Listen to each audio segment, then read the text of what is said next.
रक्तबीज का सहार कर लेने के बाद भी मां काली का क्रोध शांत नहीं हुआ था। उनकी आंखों में अब भी अग्नि की ज्वाला जल रही थी और उनके चरणों के स्पर्श मात्र से पृथ्वी कांप रही थी।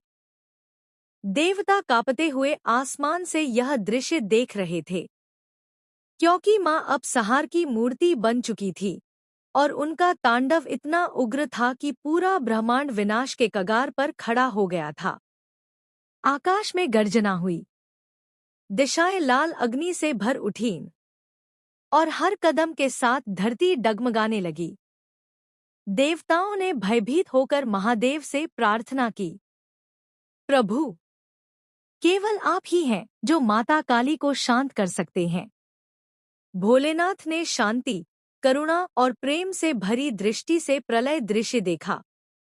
वे जानते थे, यह क्रोध संसार के लिए नहीं, बल्कि धर्म की रक्षा के लिए जन्मा था। बिना कोई शब्द कहे, बिना किसी हथियार के, भगवान शिव धीरे धीरे माता काली के तांडव मार्ग में लेट गए।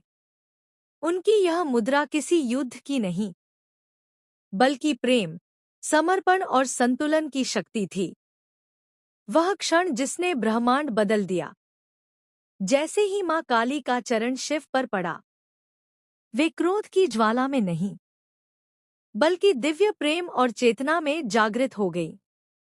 उन्होंने देखा कि जिस पर उनका चरण पड़ा है, वह कोई राक्षस नहीं, बल्कि उनके स्वयं के शिव हैं। जैसे ही मां काली का चरण शिव पर पड़ा, वे क्रोध की ज्वाला में नहीं, बल्कि दिव्य प्रेम और चेतना में जागृत हो गई। और इसी भाव से उन्होंने अपनी जीभ बाहर निकाल ली, जो आज भी उनकी पहचान है। न शर्म की निशानी, बल्कि क्रोध से करुणा में रूपांतरण का प्रतीक।